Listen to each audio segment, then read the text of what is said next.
Daniel 5. Belshazzar the king made a great feast to 1,000 of his lords, and drank wine before the 1,000.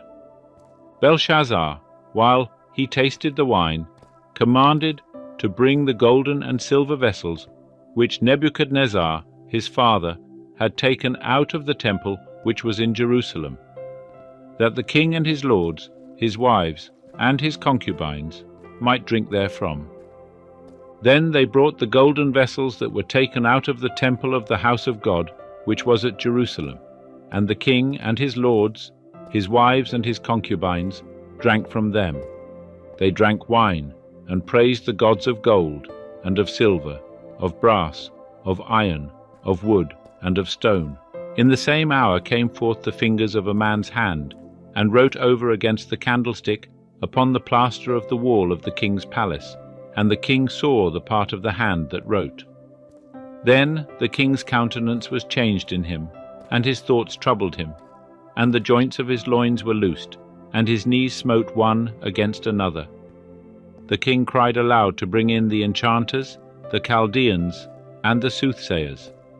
The king spake, and said to the wise men of Babylon, Whosoever shall read this writing, and show me the interpretation thereof, shall be clothed with purple, and have a chain of gold about his neck, and shall be the third ruler in the kingdom.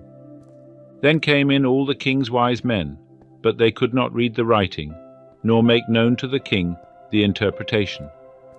Then was King Belshazzar greatly troubled, and his countenance was changed in him, and his lords were perplexed. Now the queen, by reason of the words of the king and his lords, came into the banquet house. The queen spake and said, O king, live for ever. Let not thy thoughts trouble thee, nor let thy countenance be changed. There is a man in thy kingdom in whom is the spirit of the holy gods, and in the days of thy father light and understanding and wisdom, like the wisdom of the gods, were found in him. And the king Nebuchadnezzar thy father, the king I say, thy father made him master of the magicians, enchanters, Chaldeans, and soothsayers, forasmuch as an excellent spirit, and knowledge, and understanding, interpreting of dreams, and showing of dark sentences, and dissolving of doubts, were found in the same Daniel, whom the king named Belteshazzar. Now let Daniel be called, and he will show the interpretation. Then was Daniel brought in before the king. The king spake, and said unto Daniel, Art thou that Daniel, who art of the children of the captivity of Judah, whom the king my father brought out of Judah? I have heard of thee, that the spirit of the gods is in thee, and that light, and understanding, and excellent wisdom are found in thee. And now the wise men, the enchanters, have been brought in before me, that they should read this writing, and make known unto me the interpretation thereof. But they could not show the interpretation of the thing. But I have heard of thee, that thou canst give interpretations, and dissolve doubts. Now if thou canst read the writing, and make known to me the interpretation thereof, thou shalt be clothed with purple, and have a chain of gold about thy neck, and shalt be the third ruler in the kingdom.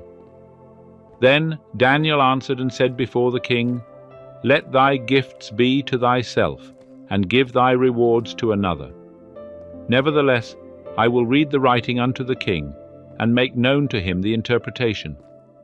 O thou king, the Most High God gave Nebuchadnezzar, thy father, the kingdom, and greatness, and glory, and majesty. And because of the greatness that he gave him, all the peoples, nations, and languages trembled and feared before him. Whom he would he slew, and whom he would he kept alive, and whom he would he raised up, and whom he would he put down. But when his heart was lifted up, and his spirit was hardened so that he dealt proudly, he was deposed from his kingly throne, and they took his glory from him. And he was driven from the sons of men, and his heart was made like the beasts, and his dwelling was with the wild asses. He was fed with grass like oxen, and his body was wet with the dew of heaven, until he knew that the Most High, God, ruleth in the kingdom of men, and that he setteth up over it whomsoever he will. And thou his son, O Belshazzar, hast not humbled thy heart, though thou knewest all this, but hast lifted up thyself against the Lord of heaven. And they have brought the vessels of his house before thee, and thou and thy lords, thy wives and thy concubines, have drunk wine from them. And thou hast praised the gods of silver and gold, of brass, iron, wood, and stone, which see not, nor hear, nor know. And the God in whose hand thy breath is, and whose are all thy ways, hast thou not glorified. Then was the part of the hand sent from before him, and this writing was inscribed. And this is the writing that was inscribed: MENE, MENE, TEKEL, UPHARSIN. This is the interpretation of the thing. Many, God hath numbered thy kingdom, and brought it to an end. Tekel, thou art weighed in the balances, and art found wanting. Peres, thy kingdom is divided, and given to the Medes and Persians. Then commanded Belshazzar, and they clothed Daniel with purple, and put a chain of gold about his neck, and made proclamation concerning him, that he should be the third ruler in the kingdom. In that night Belshazzar the Chaldean king was slain, and Darius the Mede received the kingdom, being about 62 years old.